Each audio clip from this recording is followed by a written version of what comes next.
300-pound dudes tackling you on a frozen field, the last thing you want to do is stay out there. Believe me, the Rams players were thinking about the jacuzzi at their team hotel, that they find it laughable, but more laughable if they totally disregard the trade whatsoever. This guy has transformed the balance of power in the Eastern Conference. And you could argue the entire defense is going to be absolutely ferocious next year. But if your number one priority is to win a Super Bowl, then J.J. Watt is making a grave mistake. To ride this Chad Henne experiment for an entire game, I might need a whole bottle of Hennessy just to get through that. Guy who's won 8 division titles, who's made 5 AFC championship appearances, who's reached the Super Bowl 3 times and has won 2 Super Bowls for this organization. Aaron Rodgers has only won 1 Super Bowl with Green Bay. Drew Brees has only won 1 Super Bowl with New Orleans. There's only 13 quarterbacks in NFL history that have won multiple Super Bowls, and Big Ben is one of those individuals.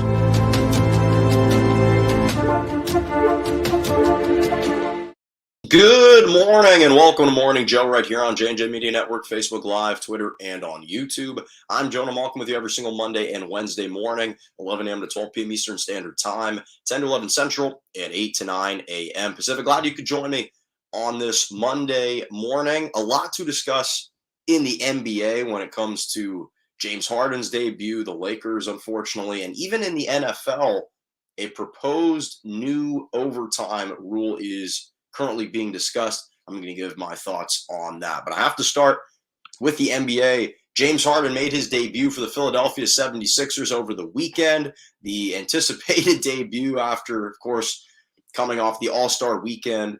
So let me first say this. So James Harden began his 76er career very young on Friday against the Minnesota Timberwolves. They blew them out, 133-102. The guy casually drops 27 points, 8 rebounds, 12 assists on 7 of 12 shooting. 5 for 7 from the three-point line in about 35 minutes. He followed that up against the New York Knicks yesterday, a team that the 76ers beat 126-109 or 125-109. With another near triple-double, with a triple-double, 29 points, 10 rebounds, 16 assists on 8 of 14 shooting.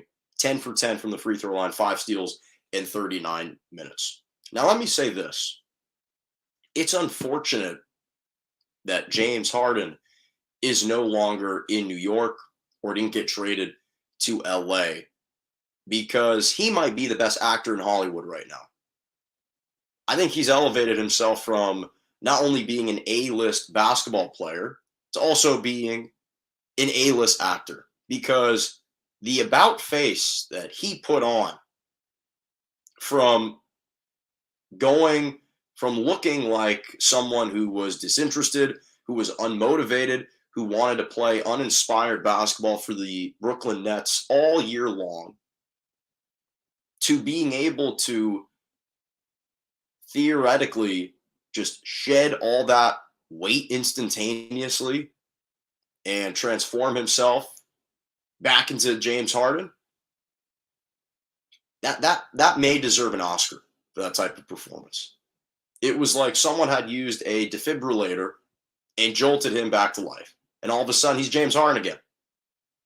That's what it looked like watching him. And it's amazing to see when he actually is playing in an environment where he is motivated, the types of performances he can conjure up versus how he decides to play and how he chooses to play when he's in a situation that is less favorable for him or he is disinterested in. Because he looked like he could have been out of shape with the Nets. He was injury prone. It seemed like he had the world's and the NBA history's longest hamstring injury that we've ever seen, that apparently had to sideline him for weeks on end.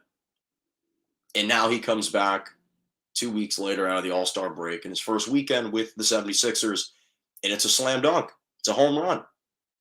And so I will give James Harden this much credit. whenever we've counted him out physically, whether it's his conditioning, whether it's his endurance, when he was with the Houston Rockets, and even now with the Brooklyn Nets, every single time we've tried to find little areas of his game to critique his physical appearance and claim that he's done, claim that he's got no more juice left in the tank, no more gas left in the tank. To his credit, he manages to quash those concerns within the first couple games of every single new team. Once he reaches his new destination that he is seeking, he is a different player. He's a different player, at least in the regular season so far. And so, again, what's been obvious so far is a lot of this is dictated on what type of James Harden wants to showcase. And that's so far what's been extremely apparent, is that the situations where he is unhappy, where he is frustrated by his teammates, where he feels a certain lack of respect and dedication towards the game, you see two different James Hardens. It's like a Dr. Jekyll and Mr. Hyde type of situation. So now his body language all of a sudden is great. He's excited to be there. You could see the elation that he has celebrating with his teammates. He's supporting his teammates. And he and Joel Embiid have been fitting beautifully so far through the first two games. Now, I will concede the fact that it was just against the Timberwolves and the New York Knicks.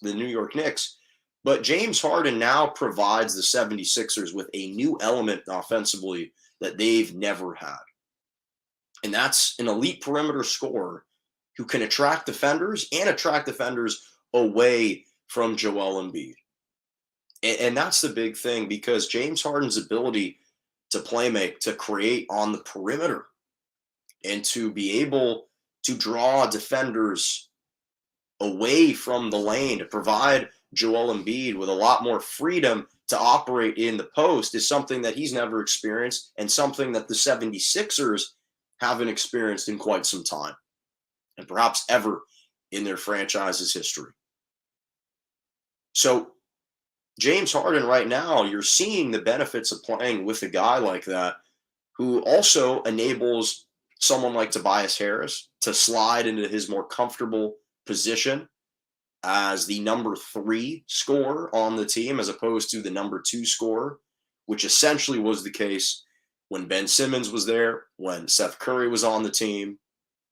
Tobias Harris was asked to be the second best creator on the floor. Now he can slide into his more natural position, I think, as a number 3 scorer. And then you combine those 3 players with a Tyrese Maxey, who's been playing extremely well. The guy's showing all kinds of promise, really starting to come into his own. And even though he's not going to get as many shot attempts as he perhaps would have otherwise gotten if James Harden wasn't there, I still think the two can coexist.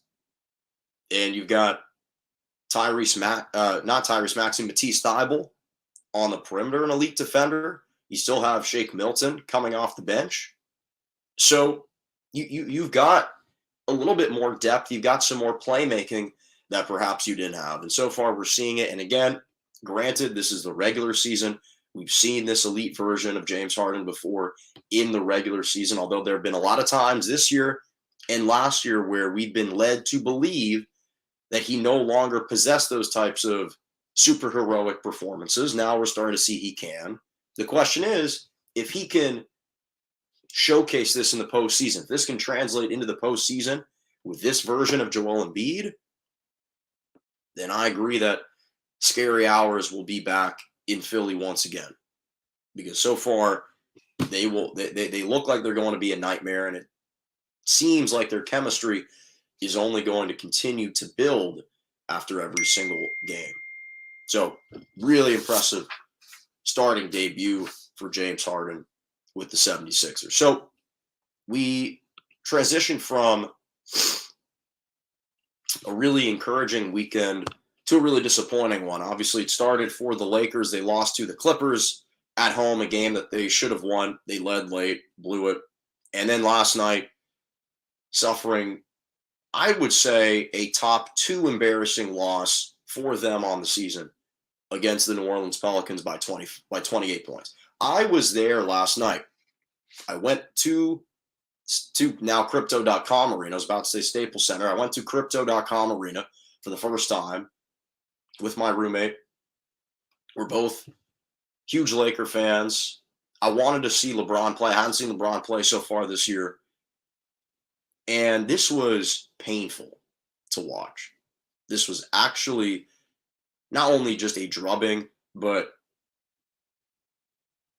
just like a gut-wrenching type of game to experience firsthand. Because I think that this game last night and against the loss to the Portland Trailblazers on the road, that 107-105 game, where it was the Lakers' big three against the Portland Trailblazers without Dame. They had just shipped off CJ. They had just shipped off Norman Powell and Robert Covington. It was essentially Lakers' big three against Anthony Simons, and the Trailblazers won that game. Those 2 games, to me, are the 2 most embarrassing losses and the most humiliating losses of the year for the Lakers, because they looked lifeless yesterday. They looked anemic offensively.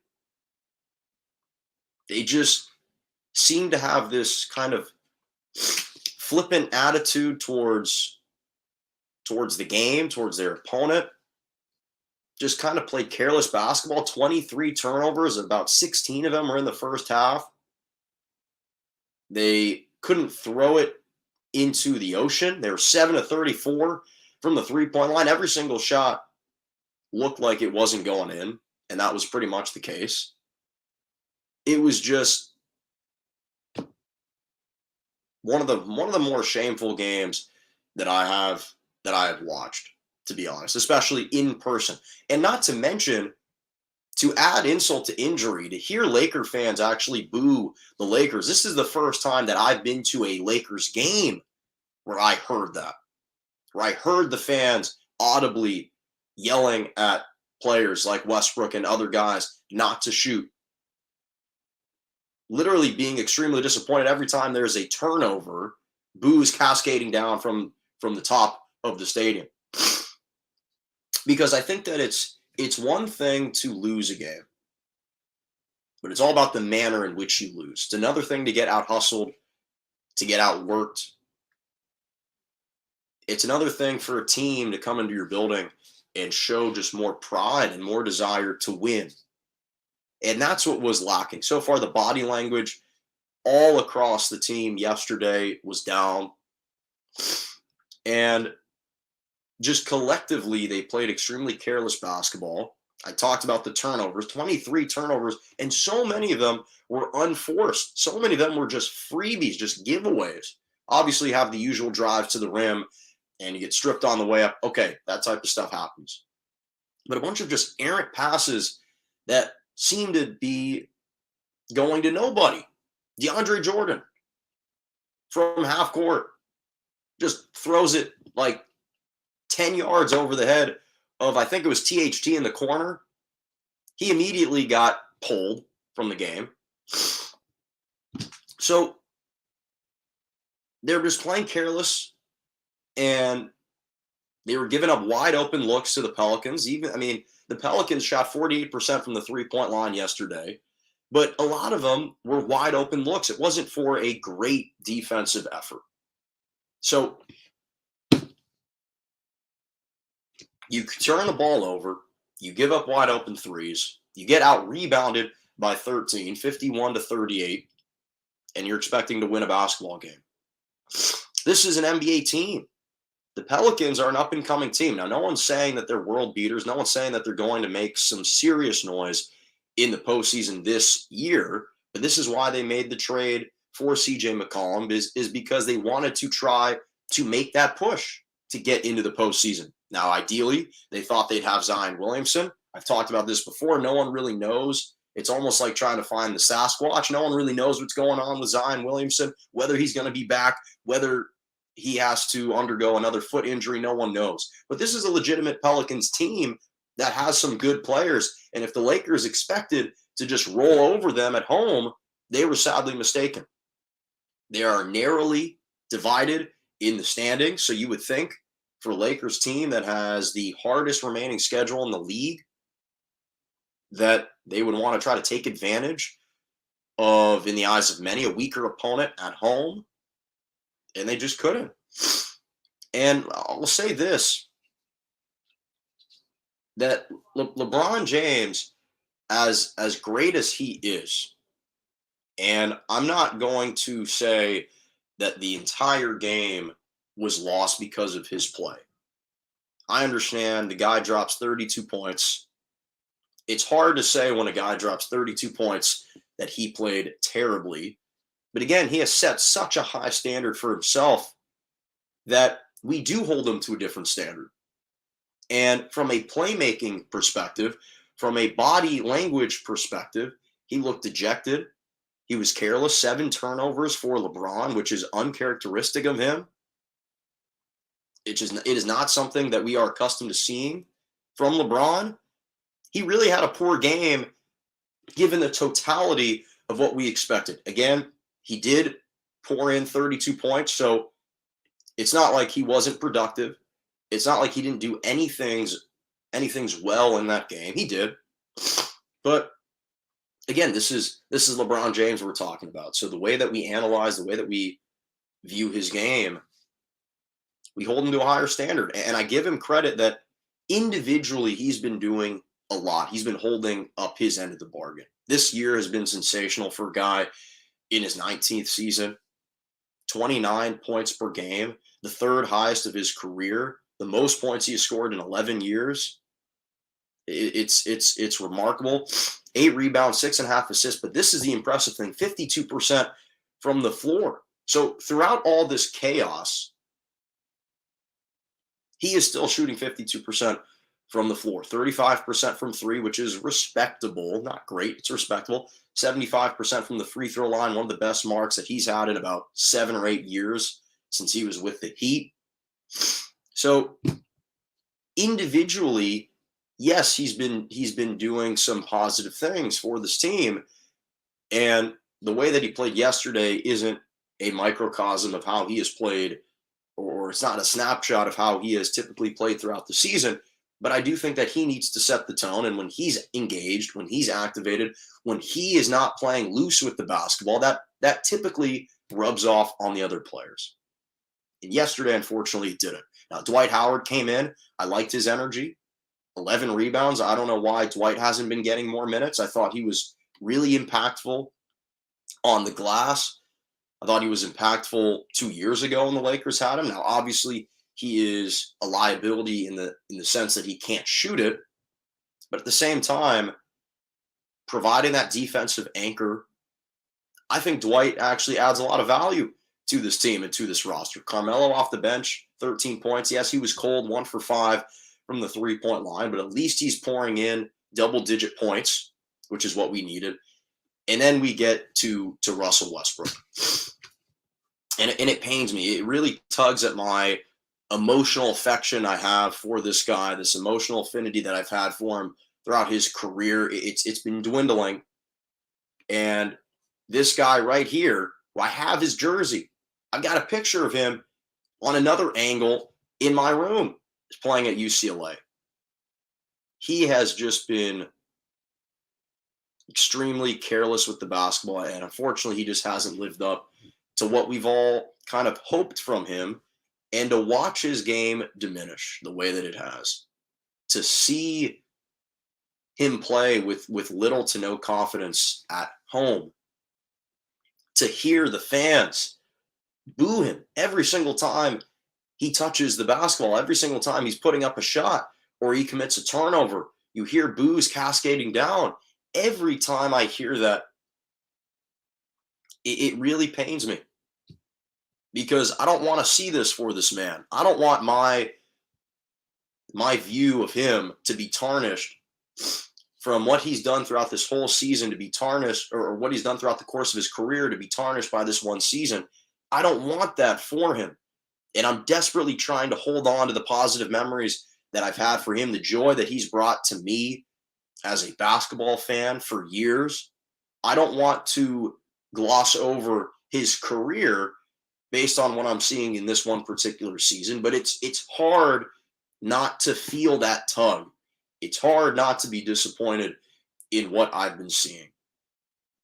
And again, to see people literally, to see fans next to me cringe and hold their breath every time he shoots it. I mean, I don't think you can insult a guy in any other way. And it's been troublesome. The turnovers, the 7 turnovers. He just 1 assist, 7 turnovers for Russ, the starting point guard of the Lakers. It's just unacceptable. It's just unacceptable. And again, I've loved this guy's competitive spirit for his career, but it's just inexcusable at this point. And he's got to, and he just has to be better. There's no sugarcoating it. He has to play better, and he's got to play better more consistently. And we're just not seeing it. And again, in fairness to him, he wasn't the only one that played poorly, but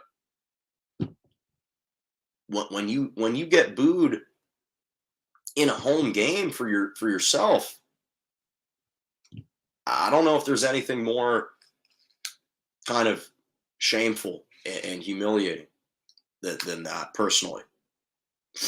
And to see him just, again, drive to the rim aimlessly looking for fouls. At this point, he drives into the lane, not really with much of a plan, and just hopes to get bailed out by a call. He hasn't been getting that so far. And it's just disappointing. And this team is 9th in the West right now. It doesn't look great. Hard to continue to, I'll continue to root for them. I always will. We'll never lose that allegiance. But that was one of the worst Laker games that I've gone to. Truthfully. We're going to take a quick 30-second break. When we come back, have a really interesting development in the NFL. A new overtime rule is being proposed, so I'm going to touch on that when we come back.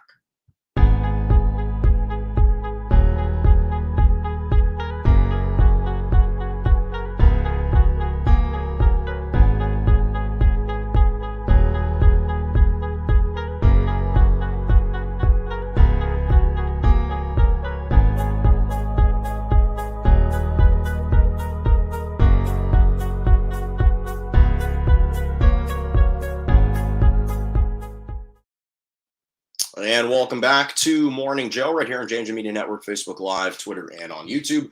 I'm Jonah Malcolm with you every single Monday and Wednesday morning, 11 a.m. to 12 p.m. Eastern Standard Time, 10 to 11 Central, and 8 to 9 a.m. Pacific. So, final topic before my Malkin's Moments, finishing a little bit earlier today. So, in the NFL, it was reported yesterday that the NFL committee is starting to discuss a new overtime rule proposal. Now, I understand that most people are highly emotional when it comes to sports and can easily be swayed when it comes to the outcomes of sports at its most recent event. Meaning there's always this kind of recency bias towards the outcome of sporting events, and specifically the latest outcome of sporting events. So there was a lot of public discourse. I think there was a lot of public outcry and disappointment when we saw in this last NFL playoffs, which was excellent, by the way, start to finish, perhaps the best stretch of football games that we've seen in a postseason. We saw how disappointed fans were that they felt certain games were decided by the coin flip in overtime. So this is where a lot of this stems from. Now, obviously, this doesn't stem from just this one postseason, in which, again, the notable example is the Chiefs versus the Bills, perhaps one of the best NFL games, period, that we've seen in the history of the sport. 25 combined points in the final 3 minutes. It was an incredible game from start to finish that the Chiefs won in overtime, 42-36. Mahomes and Allen had this battle. They were sensational. But then Mahomes won the coin flip in overtime and went on to win that game and advance to the AFC Championship game. Now, there are countless other examples in recent years that we've seen that. The Chiefs were involved in one against the Patriots in 2018. This time, Tom Brady was on the receiving end of the winning coin flip. He led the Patriots on a first possession touchdown to win. We've seen Tim Tebow with the Denver Broncos in the postseason, hitting Demaryius Thomas on that slant route. RIP to Demaryius Thomas, but an incredible player. And that one play against the Steelers in the postseason. So we've seen numerous examples in which that coin flip, winning it, has obviously benefited the team that's won. But we've also seen a lot of examples in which winning the coin flip doesn't decide and determine the outcome. Just from this own postseason, the Chiefs against the Bengals. Bengals defense came up with a stop and then ended up winning. So even the Rams in 2017 against the New Orleans Saints and Drew Brees playing inside the Dome in the NFC Championship game, the Saints won the toss in overtime. Rams defense came up with a stop, and then Greg the Leg Zuerlein hit a 55-yard walk-off field goal. So the point is, I understand that in theory, the game should be won within the first 60 minutes of regulation. That is the so-called fair time to win a football game, to decide the outcome of a football game. And so if neither side can seize it, can claim the victory, then I think that I understand how the fairness aspect of a football game gets dropped. But for me, while I understand all of that, while I understand that overtime isn't decided by the coin flip, while I understand that ostensibly the defense is given the opportunity to come up with a stop, to provide their offense with another possession, while I understand all of that, and all of that is true, I do agree with this potential new proposal. I do agree with the idea that both sides, both teams, should get at least one offensive possession. I do agree that they should eradicate the possibility of a first possession touchdown ending the game. And the main reason is just, again, I understand that the fairness aspect of the game is decided through the first 60 minutes. But I don't think that it totally disrupts the fabric of the game, of the sport. I don't think that it takes away from the sport's integrity. I think sometimes you have to think about those, you have to consider those things. Will this really detract from the sport? Is this giving a decisive disadvantage to one team? I think those are questions that need to be had. And I think finally the NFL is starting to see the light with that. I don't think that this is an overreaction to recent NFL events. And I wouldn't view it that way. Instead, I would view it as the NFL is wisely and shrewdly starting to potentially adopt a new rule and modify its current rules to help improve the game and to help improve the viewing experience. Now, as far as how specifically they are going to address this and what type of rules they're going to implement, there have been lots of discussions about that. But from a fundamental standpoint, just the idea of having a universal rule that allows for both teams to have at least one possession, I think is important, and I think it's the right move. I think it's one that will have success moving forward. Looking forward to seeing what those details of that rule are whenever they do come out. Okay, final topic. My Malkins moments. I only have a couple Malkins moments today, but so college basketball, obviously the NCAA tournament is right around the corner. I cannot wait.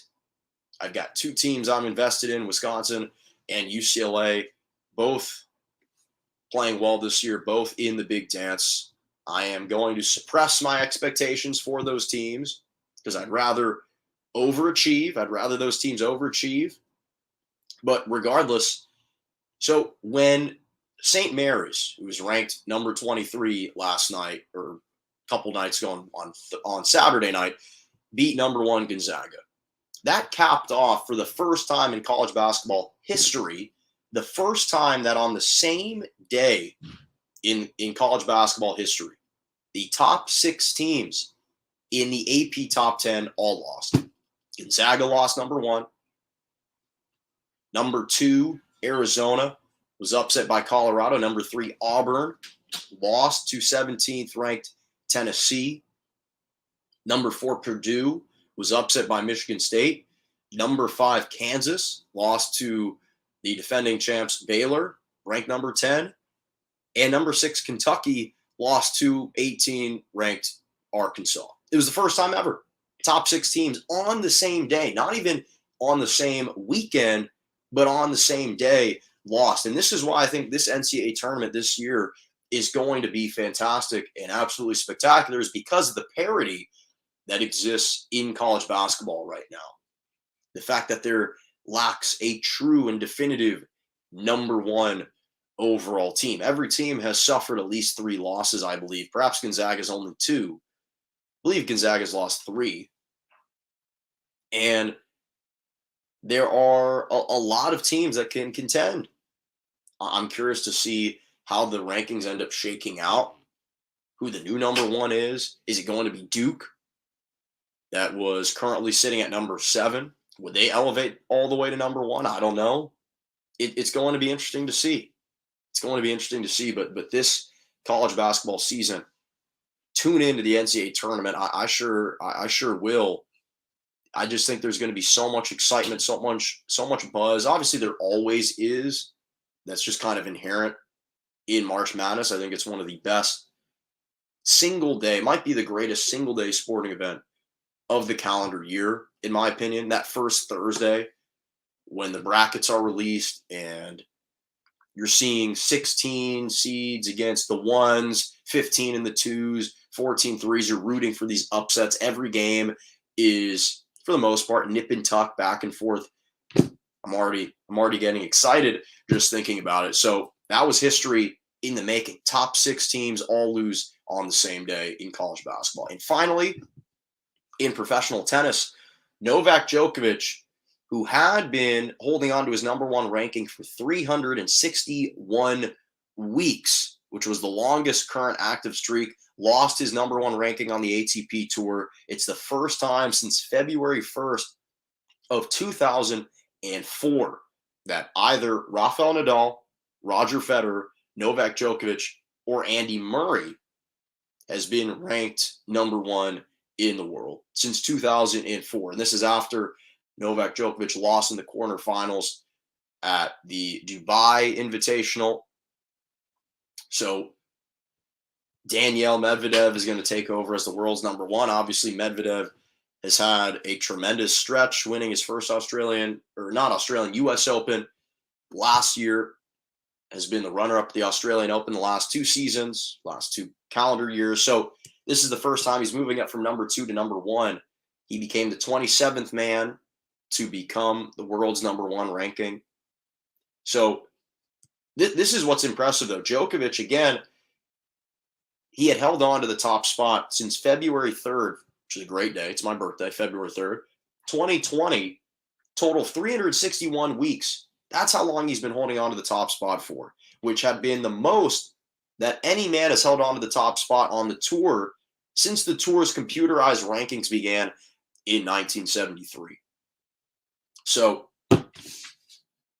that's impressive. for a streak like that to finally be broken, you don't see that. You don't see that too often. All right, I'm ending a few minutes early, but that's all the time that I've got for today. Thank you so much for joining me right here on Morning Joe every single Monday and Wednesday morning, 11 a.m. to 12 p.m. Eastern Standard Time, 10 to 11 Central, and 8 to 9 a.m. Pacific. Make sure to subscribe to my YouTube page, Morning Joe, J-O, with Jonah Malkin on YouTube. You could follow me on Twitter at Jonah_Malkin or at morning_Joe_. Follow me on Instagram, JMalk97, TikTok, Jonah Malkin. And as always, have a lovely rest of your morning.